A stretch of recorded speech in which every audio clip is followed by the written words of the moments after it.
प्रिय विद्यार्थियों, स्वागत आपका श्री श्याम कॉलेज भादरा के यूट्यूब चैनल पर।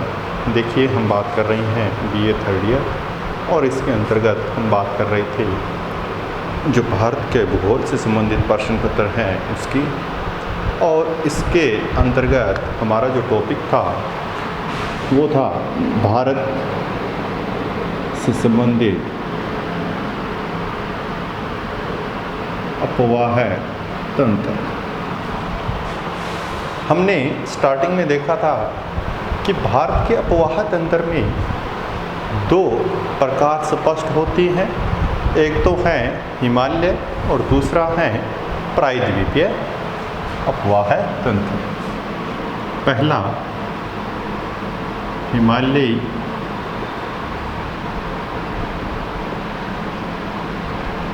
अपवाह तंत्र। इसके अंतर्गत हमने बात की सिंधु की, गंगा और ब्रह्मपुत्र नदी तंत्र, तीनों की हमने बात करी। दूसरा जो अपवाह तंत्र है वो है प्रायद्वीपीय अपवाह तंत्र। अब देखिए, भारत के अंतर्गत जो प्रायद्वीपीय अपवाह तंत्र है इसके अंतर्गत कौन कौन से नदी तंत्र सम्मिलित हैं ये देखें।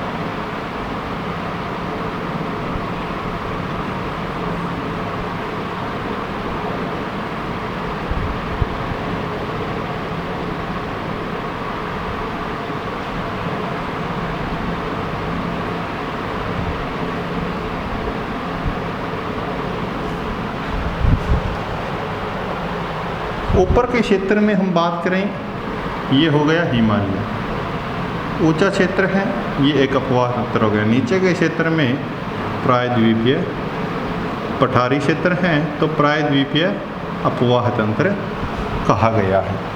इसके अंतर्गत बहुत सारे नदी तंत्र सम्मिलित हैं, उसकी हम बात करेंगे।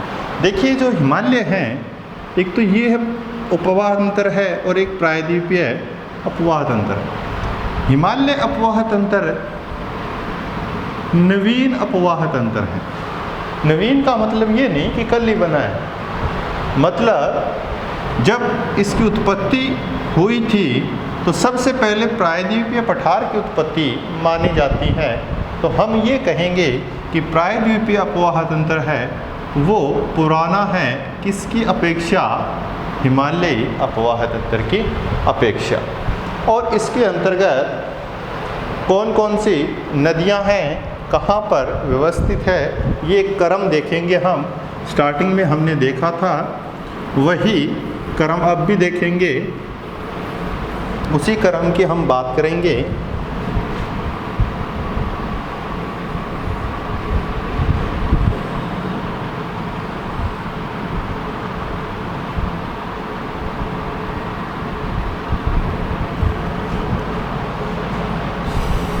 देखिए, इसके अंतर्गत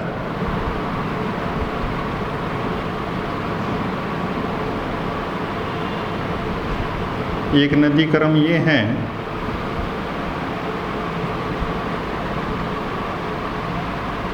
एक नदी क्रम ये,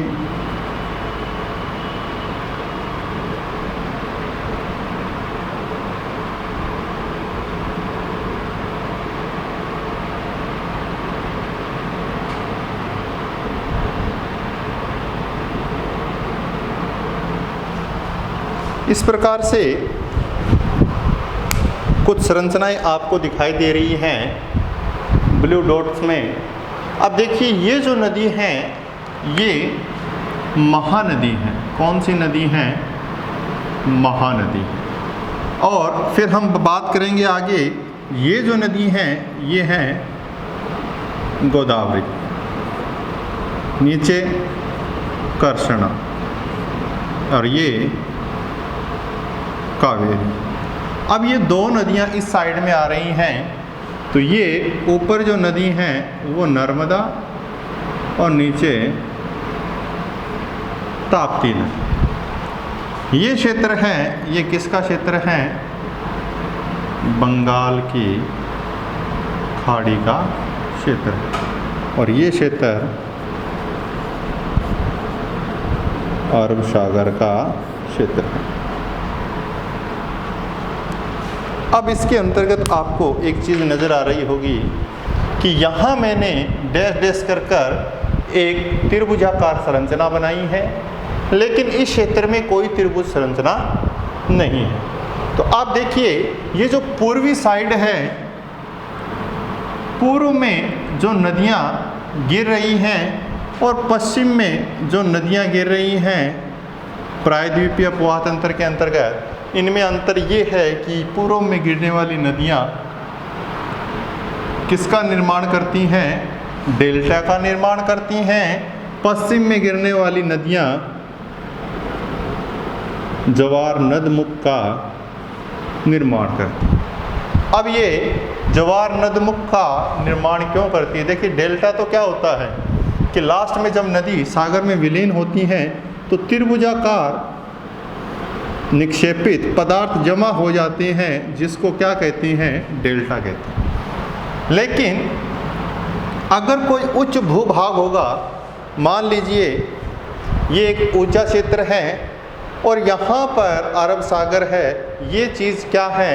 ऊंची है। मैंने बताया था ये जो क्षेत्र आपको नज़र आ रहा है, ये क्या? पश्चिमी घाट हैं। क्या हैं? पश्चिमी घाट हैं ये। और ये पश्चिमी घाट काफ़ी ऊंचा है समतल उपजाऊ मैदान से। तो नदियाँ पठारी क्षेत्र है, ऊंचा क्षेत्र है, वहाँ से इस पश्चिमी घाट से होते हुए डायरेक्ट कहाँ आती है? अरब सागर में आती है। जब नदियाँ इतने बड़े उच्च क्षेत्र से नीचे की ओर गिरती हैं तो जहाँ अंतिम बिंदु होता है वहाँ पर पदार्थ निक्षेप हो जाती हैं, पदार्थों का निक्षेप दिखाई पड़ता है। अब देखिए,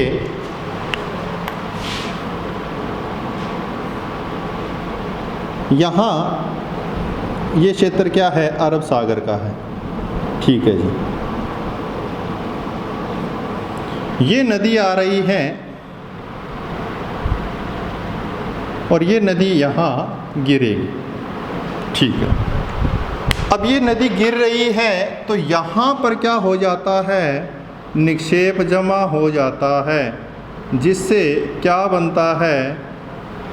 जवार नदमुख बनता है। क्या बनता है? जवार नदमुख। यहाँ से जल इसके ऊपर से होता हुआ कहाँ गिरेगा? अरब सागर में। इसको हम क्या बोलते हैं? जवार नदमुख बोलते हैं। इसके अलावा देखिए, इसके अंतर्गत चंबल, बेतवा, टोम, सोन, दामोदर, ये सारी की सारी नदियाँ, हमने गंगा में बात की थी, भाग तो गंगा के हैं, लेकिन जो प्रायद्वीपीय पठार हैं यहीं से वो नदियाँ सारी की सारी कहाँ जा रही थी? उत्तरी भाग में जा रही थी। अब इसके अलावा कुछ नदियाँ, जैसे राजस्थान की बात करेंगे, लूनी नदी, माही नदी की बात करते हैं, साबरमती की बात करते हैं। ये नदियाँ यहाँ कच्छ की खाड़ी और खंबात, कच्छ का रण और खंबात की जो खाड़ी है वहाँ पर विलीन हो जाती हैं। तो कहने का अर्थ ये पश्चिमी क्षेत्र में विलीन हो जाती हैं। ये कुछ नदियाँ थी। अब देखिए, जो हिमालय की नदियाँ हैं वो क्या बनाती हैं? इस प्रकार से विसर्प बनाती है। क्या बनाती है? विसर्प। लेकिन प्रायद्वीपीय पठार की जो नदियां हैं, प्रायद्वीपीय प्रवाह तंत्र की जो नदियां हैं, वो विसर्प नहीं बनाती, बल्कि एक सीधा मार्ग तय करती हैं। आपने देखा है यहाँ पर किस प्रकार का मार्ग है? सीधा मार्ग। और इनकी आप यहाँ मानचित्र से स्पष्ट कर सकते हो कि इनकी जो लंबाई है वो लंबाई हिमालय की अपेक्षा कैसी दिखाई दे रही है? कम दिखाई दे रही है। जहाँ से इसका उद्गम होता है कुछ दूरी के बाद में ये कहाँ मिल जाती हैं? अरब सागर में। तो ये नदियाँ अब भी क्या हैं? युवावस्था में स्पष्ट होती हैं। कौन सी अवस्था में? युवावस्था में स्पष्ट होती हैं प्रायद्वीपीय प्रवाह तंत्र की नदियाँ। अब देखते हैं कि जो हिमालय की नदियाँ हैं वो क्या थी? वर्ष भर या बारहमासी थी या नहीं थी? हमने डिस्कस किया। लेकिन प्रायद्वीपीय अपवाह तंत्र की नदियाँ वर्ष भर नहीं बहती। ये शुष्क ऋतु के दौरान या ग्रीष्म ऋतु के दौरान जल की पूर्ति होने पर बहती हैं। ऐसा कोई सोर्स नहीं है जिससे ये वर्ष भर लगातार बहती रहे। ये कुछ विशेष समय है, शुष्क जो ग्रीष्म ऋतु की बात करेंगे उस समय जल की मात्रा बहुत कम होती हैं, लेकिन मानसून का जो स्तर आता है उस टाइम क्या होता है? वर्षा अधिक होती है, जिसके कारण ये क्या है? नदियाँ स्पष्ट होती हैं। अब इसके अंतर्गत जो नदियाँ हैं उन नदियों की हम बात करेंगे। सबसे पहले हम बात करेंगे ये जो दो पश्चिम में जा रही हैं ये नदियाँ, कुल 6 नदियों की बात करेंगे। देखिए, नर्मदा, ताप्ती, महानदी, गोदावरी, कृष्णा, कावेरी। ये तो हो गई पूर्वी साइड की 4। इसी क्रम में याद रखना आपको, क्रम बहुत ज़रूरी है इनका कि महानदी, गोदावरी, कृष्णा और कावेरी, ठीक है। और ये जो 2 हैं इनका भी एक क्रम है, पहले नर्मदा और फिर ताप्ती। इनके बीच में पहाड़ियाँ हैं, वो भी हम बात करेंगे कौन सी पहाड़ियाँ हैं। और ये पश्चिम की नदियाँ हैं। अब देखिए, आपको यहाँ एग्जैक्ट लोकेशन तो नहीं बता सकता, लेकिन इतना ज़रूर बता देता हूँ कि इसी के आसपास का कोई पर्टिकुलर क्षेत्र होगा, जैसे हमने अभी डायग्राम की बात की है। आप एक काम कीजिए, आपके पास में ज्योग्राफी का अध्ययन कर रहे हो आपके पास में एटलस ज़रूर होगी। स्कूल एटलस के नाम से आती हैं, वो भी ले सकते हो आप। एक ऑक्सफोर्ड की आती हैं, ऑक्सफोर्ड एटलस, वो देख लेना। एक तो आती है इंग्लिश वर्जन में, एक तो इंग्लिश वर्जन में आती है ऑक्सफोर्ड की, और एक आती है हिंदी वर्जन में। जैसा आपको अच्छा लगे एक एटलस ज़रूर ले लें, ठीक है। अगर पुरानी आपके पास में है तो कोई दिक्कत नहीं है। अगर आपको नई एटलस लेनी है तो आप ऑक्सफोर्ड या स्कूल एटलस, इन दोनों में से कोई सी भी ले सकते, ठीक है। और भी बहुत सारी एटलस आती है, रेडियम की भी कुछ एटलस आती है जो रात्रि में भी आप बिल्कुल अध्ययन कर सकते हो। वहाँ तक हमें नहीं जाना है, क्योंकि हमें इतना ज्ञान ही नहीं हासिल करना है। और एक दिन पढ़ेंगे या 2 दिन पढ़ेंगे फिर एटलस कहाँ है, आप कहाँ हो, इसका कोई सार्थक नहीं है। तो आप एक कुल मिलाकर बात ये है कि आपके पास में एक एटलस होनी चाहिए। अगर कोई दूसरी एटलस भी है ऑक्सफोर्ड और स्कूल के अलावा तो भी कोई बात नहीं है, लेकिन अगर नई लेके आनी है तो ये ले आना, ठीक है। क्योंकि आप भूगोल के विद्यार्थी हो, आपके पास में एटलस ज़रूरी हैं, आवश्यक हैं। अन्यथा एटलस के बगैर ज्योग्राफी का अध्ययन बेकार है, व्यर्थ, ठीक है। चलिए हम बात करते हैं इन दोनों नदियों की, नर्मदा और ताप्ती नदी।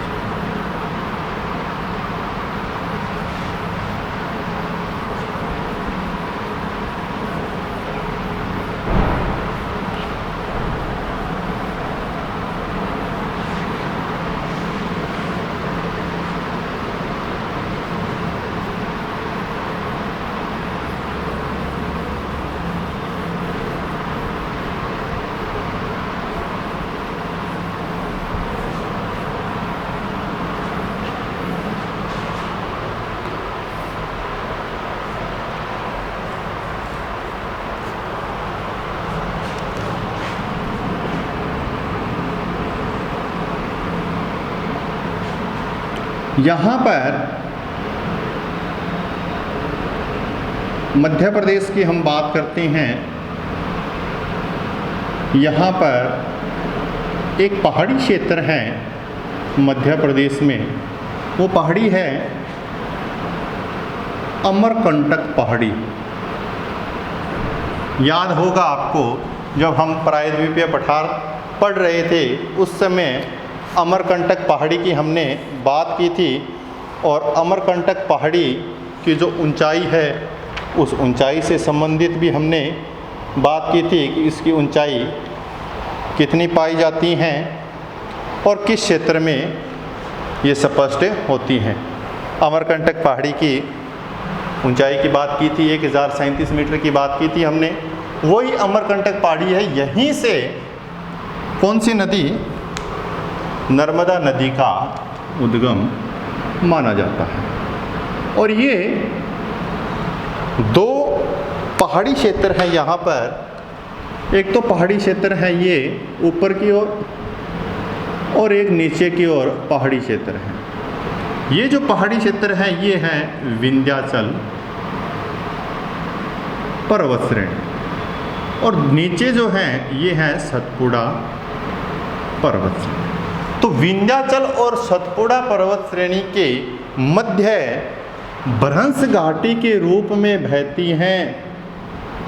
किस रूप में? भ्रंश घाटी के रूप में बहती हैं। अब भ्रंश घाटी का मतलब दो पर्वतीय क्षेत्रों के मध्य एक ऐसा तंग रास्ता जो परिवहन की दृष्टि से महत्वपूर्ण होता है, वो एक भ्रंश के रूप में जाना जाता है। तो ये एक भ्रंश घाटी के रूप में बहती है।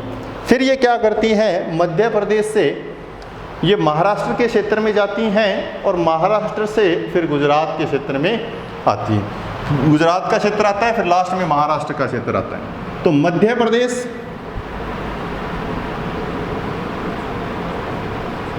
महाराष्ट्र का क्षेत्र,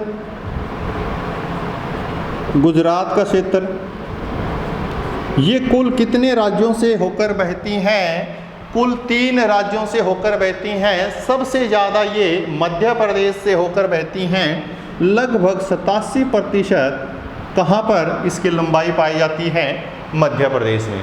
वहीं हम बात करेंगे गुजरात के अंतर्गत ये पाई जाती हैं, 2 नंबर पर आता है ये 11.5%। और लास्ट में हम बात करते हैं महाराष्ट्र, 1.5%। तो ये इसका क्रम है कि सबसे ज़्यादा कहाँ बह रही है? सबसे ज़्यादा बह रही है ये मध्य प्रदेश में, फिर महाराष्ट्र में, और लास्ट में गुजरात के अंतर्गत बहती हैं। अब देखिए, गुजरात में एक स्थान है भरूच। इसके दक्षिण की बात करेंगे। इसके दक्षिण में ये क्या बनाती हैं? क्या बनाएगी? ये डेल्टा बनाएगी? कतई नहीं बनाएगी डेल्टा। अभी थोड़ी देर पहले हमने बात की। क्या बनाएगी? जवार नदमुख बनाएगी। क्या बनाएगी? जवार नदमुख बनाएगी। और ये फिर कहाँ विलीन हो जाती हैं? अरब सागर में विलीन हो जाती हैं। इसकी जो कुल लंबाई है, यहाँ अमरकंटक से लेकर लास्ट जहाँ तक विलीन होती हैं, इसकी कुल लंबाई की बात करें हम, तो कुल लंबाई है 1312 किलोमीटर। कितनी है? 1312 किलोमीटर। और इसी नदी पर एक परियोजना बनाई हुई है, सरदार सरोवर परियोजना, जो पेयजल और सिंचाई के लिए जानी जाती हैं। इसके अलावा सिंचाई का जो क्षेत्र है इस परियोजना के द्वारा वो कितना दे रखा है? 18 लाख हेक्टेयर भूमि को जो सिंचाई प्रदान करती है वो कौन सी नदी है? नर्मदा नदी है। किस परियोजना के तहत? सरदार सरोवर परियोजना के तहत। और इसके अलावा 1450 मेगावाट जल विद्युत का उत्पादन भी किया जाता है। किसके द्वारा? इस नर्मदा नदी के जल के द्वारा और सरदार सरोवर परियोजना के माध्यम से, जिससे क्या है, आसपास के क्षेत्रों का विकास तीव्र गति से होता है। सिंचाई हो गई, जल विद्युत हो गई, पेयजल की दृष्टि से भी महत्वपूर्ण है। लगभग इस परियोजना के द्वारा 3 करोड़ लोगों को पेयजल की सुविधा प्राप्त होती है। तो ये हमने देखा है नर्मदा नदी के बारे में। क्या क्या चीज़ देखी है कि इसका उद्गम अमरकंटक की पहाड़ियों से होता है, फिर ये विंध्याचल और सतपुड़ा दोनों पर्वत श्रेणियों के मध्य एक भ्रंश घाटी के रूप में बहती हैं, और गुजरात का जो भरूच का क्षेत्र है वहाँ पर ये जवार नदमुख बनाती हैं उसके दक्षिण में, और ये कुल 3 राज्यों से होकर बहती हैं, मध्य प्रदेश, महाराष्ट्र, गुजरात। 1 नंबर पर मध्य प्रदेश लगभग 87%, 2 नंबर पर इसका आता है गुजरात 11.5% और 3 नंबर पर महाराष्ट्र है 1.5%। फिर हमने बात की इसकी कुल लंबाई की बात की 1312 किलोमीटर है। इसके अंतर्गत सरदार सरोवर परियोजना बनाई गई हैं जो सिंचाई, जल विद्युत और पेयजल की दृष्टि से महत्वपूर्ण है। सिंचाई की हमने देखा 18 लाख हेक्टेयर भूमि को सिंचित करती हैं, और जो जल विद्युत हैं वो 1450 मेगावाट जल विद्युत उत्पन्न करती हैं, 3 करोड़ लोगों को पेयजल की सुविधा प्रदान करती हैं। तो ये नर्मदा नदी के बारे में हमने देखा। बाकी जो जितने भी तथ्य हैं उसकी बात हम नेक्स्ट क्लास में करेंगे। आशा करता हूँ कि आपको वीडियो अच्छा लगा होगा। Thank you very much. जय हिंद, जय भारत।